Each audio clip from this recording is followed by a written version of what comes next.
К другим темам. В Чувашском государственном театре оперы и балета второй день идет фестиваль чувашской музыки. Репертуар не удивил гостей, но все произведения любимые и имеют своих поклонников. Отмечу, что на одной сцене с признанными мастерами выступили и молодые исполнители, выпускники Института культуры. На фестивале побывала и наш репортер Милена Алексеева. Она владеет чувашским языком и готова рассказать о том, что ей запомнилось больше всего.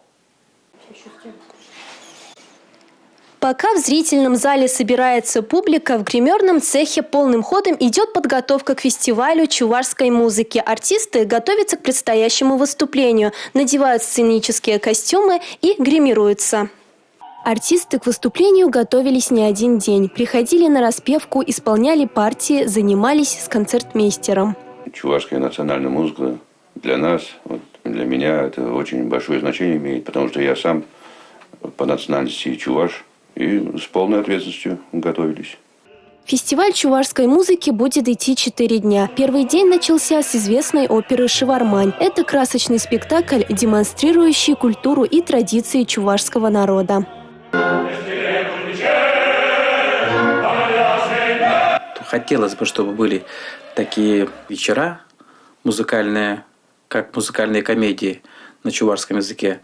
Это было бы здорово и привлекало бы побольше народу, побольше зрителей, чтобы наш народ, наши молодые люди, наши школьники заинтересовались нашей музыкой, нашей чувашской культурой и побольше, чтобы учили язык, чтобы не забывали. За происходящим на сцене наблюдали зрители самых разных возрастов – дошколята, молодежь, люди старшего поколения. Наши танцы, песни – все это нравится мне. Вдохновляюсь, когда прихожу в театр. Смысл жизни в этом начинается, когда хочется двигаться, работать. Несмотря на то, что опера на чувашском языке, среди зрителей были и те, кто его не знают. Но помехой это не стало, потому что выступление сопровождалось титрами на русском. К организации фестиваля чувашской музыки подошли ответственно. Кроме репертуара, позаботились и об оформлении театра. Мы подготовили не только интересную программу для нашего зрителя, также мы подготовили и внутреннее убранство нашего театра. Зрители, попадая в холл театра, слышат национальную музыку. Пройдясь по фойе, они видят представленных на манекенах костюмы национальные. Это тоже, мне кажется, интересно для зрителей.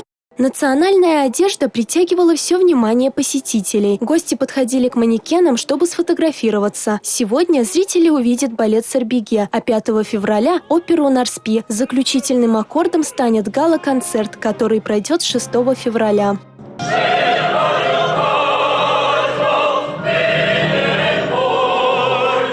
Милена Алексеева, Сергей Емельянов, Никита Павлов, Республика.